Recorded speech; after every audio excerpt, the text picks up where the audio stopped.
আজকে তোমাদের কাছে ক্লাস 10 এর অর্থাৎ দশম শ্রেণীর ব্যাকরণের প্রথম অধ্যায়। তোমরা জানো প্রথম অধ্যায়ের নাম কি? কারক এবং অকারক। তার সঙ্গে আমরা জানবো বিভক্তি, অনুসর্গ, উপসর্গ, সমস্ত কিছু একসঙ্গে জানবো। অর্থাৎ কারকের মধ্যেই এই বিভক্তি, অনুসর্গ এগুলি আসে।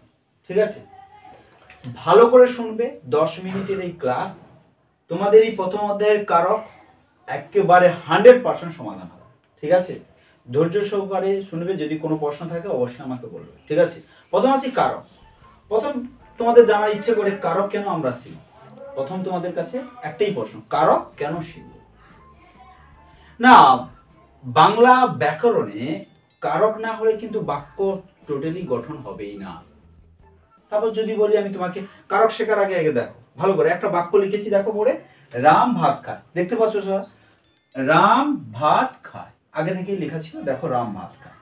এখানে দেখো কর্তা কাকে বলা হবে? না, দেখো এটাকে কি বলা হবে? কর্তা। এটাকে কি বলা হবে?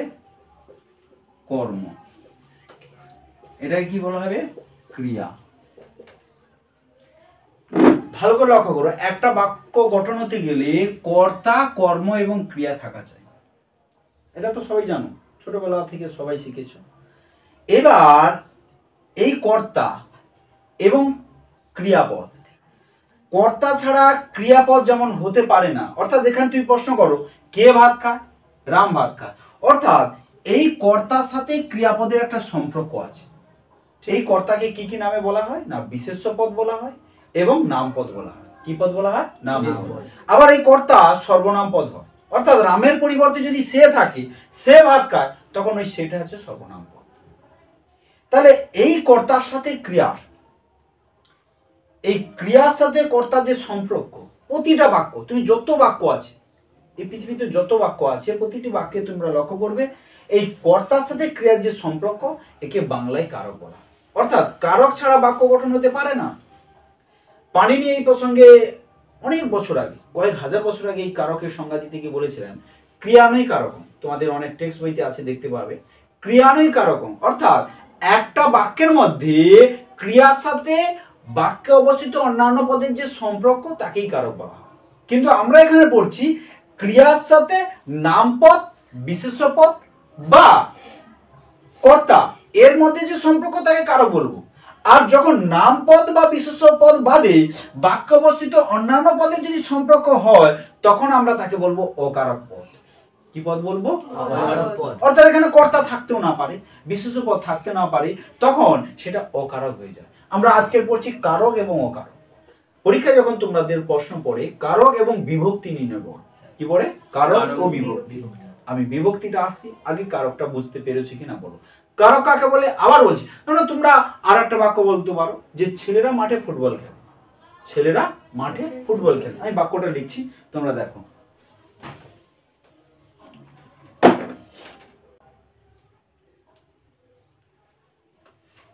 এখানে একটা বাক্য লিখেছি, দেখো, ছেলেরা মাঠে ফুটবল খেলিতেছে।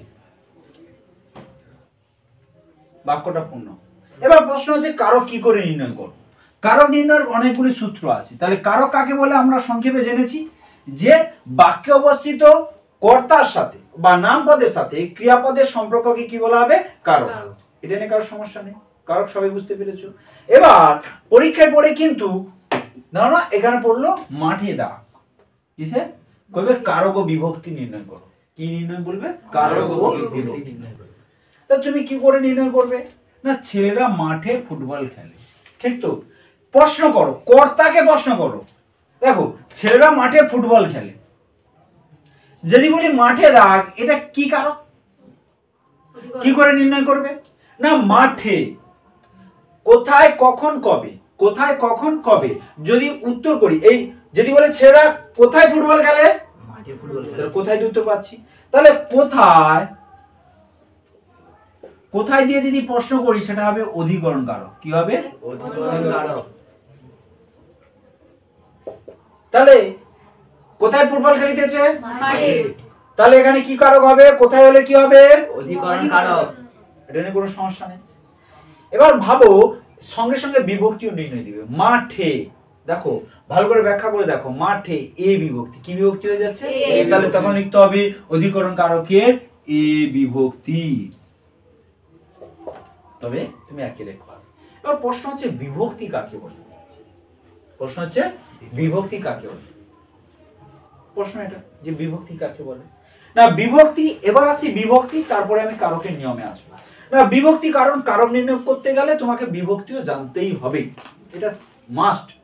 তাহলে এবার আছে বিভক্তি।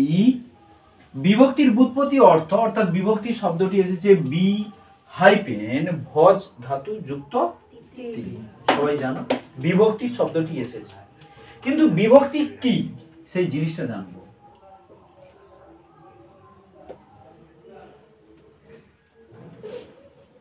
বিভক্তি একটি শব্দ, আমরা ছোটবেলা শিখেছি, প্রথম আমরা জানি যে কোনো শব্দ গঠনের জন্য আগে কি দরকার? ধ্বনি। কি দরকার? ধ্বনি। তারপর কি হবে? বর্ণ। ধ্বনি থেকে কি সৃষ্টি হয়? বর্ণ। বর্ণ থেকে কি তৈরি হয়? শব্দ। এরপরে আমরা পাবো পদ, আর পদ দ্বারাই কি তৈরি হয়? বাক্য। এটা আমরা ছোটবেলা থেকেই জানি। এবার এই শব্দ থেকে যখন পদ পরিণত হচ্ছে, কোন শব্দকে যখন আমরা পদে পরিণত করি, শব্দের শেষে যা যোগ করি সেটাকে বলা হবে বিভক্তি। আবার বলছি, একটি শব্দকে যখন পদে পরিণত করি, শব্দকে পদে পরিণত করি, তখন শব্দের শেষে যা যোগ করা হয়, অর্থাৎ যে ধ্বনি বা ধ্বনিগুচ্ছ যোগ করা হয়, তাকেই বলা হবে বিভক্তি। যেমন গাছেতে, গাছে, গাছে, গাছে একটা শব্দ নিলাম, গাছে। ভালো করে দেখো, গাছে, এর সঙ্গে আর একটা ফুল হয়। গাছে কি হয়? ফুল হয়। এটা একটা, এটা একটা শব্দ, এটা একটা শব্দ, তিনটে শব্দ নিলাম, ঠিক তো? গাছে ফুল হয়। দেখো গাছে এ, এখানে কি বিভক্তি হয়েছে? এ হচ্ছে বিভক্তি। তখন এটা যে শব্দ ছিল এটা পদে পরিণত হয়ে গেল। কিসে পরিণত হয়ে গেল? পদে। তুমি বলছো ফুল, ফুলে কি বিভক্তি? এই ফুল। না, কোন শব্দের সাথে যখন বিভক্তি আছে কিনা বোঝা যায় না, অর্থাৎ দৃষ্টিগ্রাহ্য হয় না, কিন্তু শব্দ পদে পরিণত হয়ে গেল, তখন ওই দৃষ্টিগ্রাহ্য যে বিভক্তি হয় না তাকে শূন্য বিভক্তি বলা হয়। কি বিভক্তি বলা হবে? তাহলে এখানে ফুলে লয়ের শেষে অবশ্যই শূন্য বিভক্তি আছে, অর্থাৎ কোন শব্দ পদে পরিণত করতে গেলে অবশ্যই বিভক্তি যোগ হবে। আবার বলছি, শব্দকে পদে পরিণত করতে গেলে, আবার বলছি, শব্দকে পদে পরিণত করতে গেলে শব্দের শেষে যে ধ্বনি বা ধ্বনিগুচ্ছ যোগ করা হয় তাকে বলা হবে বিভক্তি। এটা নিয়ে কারো সমস্যা নেই। অর্থাৎ কারকের সাথে বিভক্তি অতপ্রতভাবে যুক্ত, দেখবি পরীক্ষায় কারকের সাথে বিভক্তি নির্ণয়ও পড়ে। এটা নিয়ে কারো সমস্যা? বাক্য লিখেছি রাম ভাত খাইতেছে, ঠিক তো? তুমি বলছো রাম ভাত খাইতেছে, এগুলো একটা একটা শব্দ, এটা হচ্ছে ক্রিয়াপদ। এটা কি বলা হবে? ক্রিয়াপদ। দেখো ভালো করে, এই ক্রিয়ার সাথে যখন বিভক্তি যোগ হয়, এখানে ছে বিভক্তি, দেখো ছে, ঠিক আছে? অর্থাৎ শব্দের সাথে যদি বিভক্তি যোগ হয় তখন তাকে শব্দ বিভক্তি বলে। এখানে রাম, রামের সাথে শূন্য বিভক্তি রয়েছে। কি বিভক্তি বললাম? শূন্য বিভক্তি। রাম যখন আলাদাভাবে ছিল, এই যখন রাম, এই রাম তখন একটা একটা শব্দ, রাম যখন বাক্যে চলে এলো এটা হয়ে গেল পদ। কি পদ? এটা একটা কি হয়ে গেল? পদ। তখন এই রাম পদ হওয়ার সঙ্গে সঙ্গে এর সঙ্গে বিভক্তি যোগ হয়ে গেছে। তুমি বলছো বিভক্তি কোথায়? রামের শেষে। না, রামের শেষে শূন্য বিভক্তি রয়েছে। কি বিভক্তি? তাহলে ভাতের সাথেও শূন্য বিভক্তি, কিন্তু খাইতেছে এটা ক্রিয়াপদ, এর সাথে যদি বিভক্তি যোগ হয় তখন তাকে ক্রিয়া বিভক্তি বলা হবে। আর এই যখন ক্রিয়াস বাতে আর যেগুলি শব্দগুলো আছে তার সাথে যদি বিভক্তি যোগ হয় তাকে শব্দ বিভক্তি বলা হবে।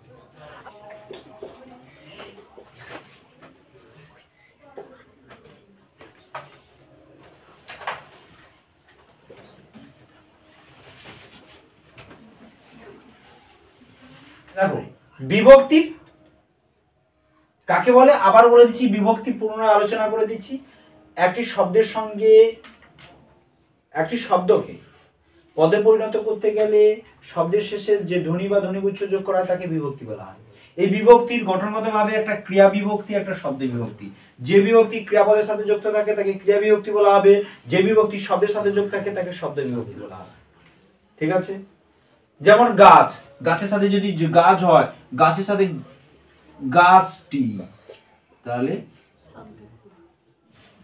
এই বিভক্তির বৈচিত্র্যের দিক দিয়ে দুই ভাগে ভাগ করা যথার্থ বিভক্তি। এই বিভক্তির আর এক নাম হচ্ছে তির্যক বিভক্তি। তির্যক বিভক্তি। তাহলে এই যথার্থ বিভক্তির আগের নাম হচ্ছে কি বিভক্তি? তির্যক বিভক্তি। অর্থাৎ এই যথার্থ বিভক্তি একাধিক কারকে ব্যবহার করা হয়। আর বিভক্তি রূপে ব্যবহৃত পদ, অর্থাৎ অনেক ক্ষেত্রে দেখা যায় ধ্বনি বা ধ্বনি গুচ্ছ, অর্থাৎ কি এমন কিছু শব্দের সাথে যুক্ত রয়েছে, যেমন গাছটি, ছেলেগুলি, অর্থাৎ টি গুলি, এগুলো আমরা জানি অনুসর্গ। সুনীতি কুমার চট্টোপাধ্যায় এগুলিকে আলাদাভাবে অনুসর্গ নির্দেশ করেছে, কিন্তু অনেকে একে আবার বিভক্তি রূপে ব্যবহৃত পদ বলে উল্লেখ করেছেন, যেটা এই এই এখানে আমরা পাচ্ছি বিভক্তি রূপে ব্যবহৃত পদ। ঠিক আছে? যেহেতু ডক্টর সুনীতি কুমার চট্টোপাধ্যায় একে কি বলতে চেয়েছেন, না এটা একটা অনুসর্গ। অনুসর্গ কাকে বলে? না এও শব্দের শেষে যোগ হয়, একটি শব্দের শেষে যা ধ্বনি বা ধ্বনিগুচ্ছ যোগ হয়ে নতুন শব্দ সৃজন করে। কি সৃজন করবে? শব্দের সাথে ধ্বনিগুচ্ছ যোগ হয়ে নতুন শব্দ সৃজন করলে তখন তাকে কি হবে? অনুসর্গ। তাই কি বলা হবে? অনুসর্গ। বিভক্তি অর্থ থাকবে না, অনুসর্গের অর্থ থাকবে। যেমন তুমি বলো গাছটি, দেখো আবার লিখছি, দেখো গাছটি, এখানে দেখো গাছ আর টি দুটো একসঙ্গে, কিন্তু আমি মাঝখানে যুক্ত চলছি। দেখো গাছ এবং টি, এই টিটা নির্দেশ করছে, এটা হচ্ছে অনুসর্গ। কি বললাম? অনুসর্গ। হ্যাঁ, একে সুনীতি কুমার অনুসর্গ বলেছে, আবার একে বিভক্তি রূপে ব্যবহৃত পদ হিসাবে ব্যবহার করে। টি নির্দেশক, টি হচ্ছে নির্দেশ, একে অপরাধীন রূপমূল কি বলা হবে? অপরাধীন রূপমূল। তাই একে নির্দেশক বলা হবে এই টিটা। ঠিক আছে? তাহলে এটা আবার অনুসর্গ হচ্ছে, আবার অনেকে বিভক্তি রূপে ব্যবহৃত পদও ব্যবহার করেছে। ডক্টর সুনীতি কুমার চট্টোপাধ্যায় একে কি বলেছে? অনুসর্গ বলে নির্দেশ করতে চেয়েছে। অর্থাৎ বিভক্তি রূপে ব্যবহৃত পদটাই হচ্ছে অনুসর্গ। অনুসর্গটা কি আর বিভক্তিটা কি? বিভক্তি নিজস্ব অর্থ থাকতে পারে, নাও থাকতে পারে, অর্থাৎ থাকবে না। তে, রে, কে এর অর্থ আছে, কিন্তু অনুসর্গ গুলি, গুলা, হ্যাঁ, তারপর টি, হ্যাঁ, এগুলো হচ্ছে অনুসর্গ, এর নিজস্ব অর্থ থাকে। অনুসর্গ জন্য, হ্যাঁ, তরে, এগুলো হচ্ছে অনুসর্গ। তখন এর যার নিজস্ব অর্থ আছে তাকে বলা হবে অনুসর্গ। একটি শব্দের সাথে বা শব্দের শেষে যোগ হয়ে শব্দকে নতুন শব্দ সৃজন করে। কি সৃজন করবে? তাহলে প্রথম পড়ছি কারক। তাহলে বিভক্তি শহর বোঝা গেছে। এরপরে আসছি তাহলে কারক আর বিভক্তি। আমি কারকটাকে সংক্ষেপে লিখে দিচ্ছি, দেখে নাও সূত্রগুলো। তোমরা অনেক বইতে পাবে বা ছোটবেলা থেকে শিখেছো। যখন কর্তৃ বলছি, কর্তৃকারক কে কারা, কর্মকারক কি কিসে, কিকরণ কারক কোথায়, খাতা লিখে নিতে পারো, কখন কবে। আচ্ছা, নিমিত্ত কারক জন্য তরে। প্রয়োগ বলে দিচ্ছি কিভাবে প্রয়োগ করবে। উপাদান কারক হইতে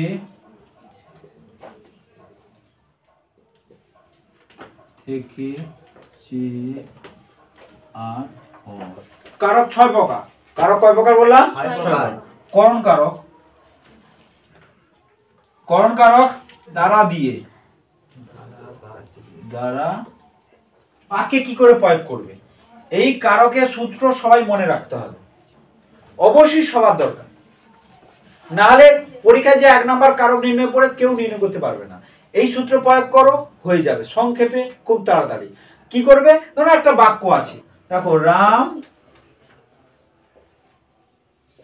ভাত, তাহলে ভাতে দা, কইবে কারক ও বিভক্তি নির্ণয় করো। দেখো প্রশ্ন করো, রাম কি খায়? ভাত খায়।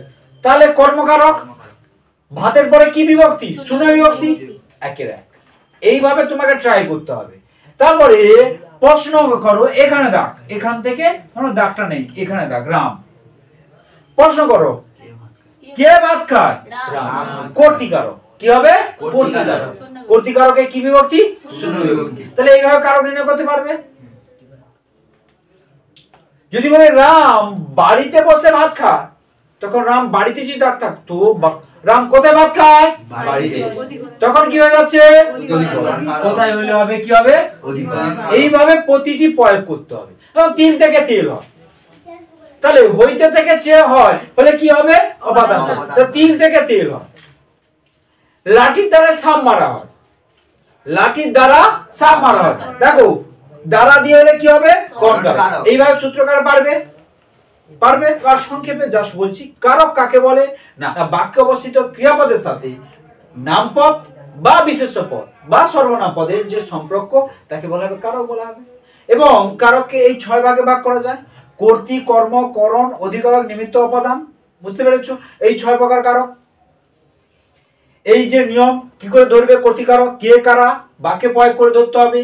হ্যাঁ, কি কিসে, হ্যাঁ, কোথায়, কখন, কবে, জন্মতরে, হইতে থেকে, চেয়ে, হয় এবং দ্বারা দিয়ে। এইভাবে তোমাকে প্রতিটি কারকে ধরতে হবে। এবং কারকের সাথে বিভক্তি কি না, বিভক্তি একটি শব্দকে পদে পরিণত করতে গেলে শব্দের শেষে যে ধ্বনি বা ধ্বনিগুচ্ছ যোগ করা হয় তাকে বিভক্তি বলা হবে। বিভক্তি মূল 2 প্রকার, এক শব্দ বিভক্তি, এক আছে ক্রিয়া বিভক্তি। এছাড়াও বৈচিত্র্য দিক দিয়ে কিভাবে ভাগ করা যায়, তির্যক বিভক্তি বা যথার্থ বিভক্তি থাকে, আর একটি শূন্য বিভক্তি থাকে। তির্যক বিভক্তি বা যথার্থ বিভক্তি কি না, যদি কোনো পদের সাথে এমন ভাবে বিভক্তি যোগ থাকে তাদেরকে স্বতন্ত্র বা আলাদা করা যায় না, তাকে যথার্থ বিভক্তি বা তির্যক বিভক্তি বলা হবে। একাধিক কারকে ব্যবহার করা হয়, এ তে রে কে। হ্যাঁ, আর শূন্য বিভক্তি, দেখো রাম, এখানে রামের শেষে শব্দ, এই শব্দটা পদে পরিণত হয়ে গেছে, বাক্যে ব্যবহার হয়েছে মানে পদ, কিন্তু রামের শেষে কি বিভক্তি আছে? শূন্য বিভক্তি। অর্থাৎ কারক এবং বিভক্তি নিয়ে কারোর আশা করি আর সমস্যা নেই। সমস্যা আছে? সমস্যা নাই তো? এই সমস্যা থাকে বলতে পারো। হ্যাঁ, এরপরে আসছি, কারকের সাথে জানতে হবে যেটা কারক ও বিভক্তির পাশাপাশি কি জানতে হবে? অনুসর্গ এবং উপসর্গ। অনুমনের শব্দের শেষে, উপমনের শব্দের আগে। অর্থাৎ শব্দের আগে যে ধ্বনি বা ধ্বনিগুচ্ছ যোগ হয়ে নতুন শব্দ সৃজন করে তাকে উপসর্গ বলে, উপমনে আগে। আর অনু কি না, শব্দের শেষে যে ধ্বনি বা ধ্বনিগুচ্ছ যোগ হয়ে নতুন শব্দ সৃজন করে তাকে অনুসর্গ বলে। বুঝতে পেরেছো?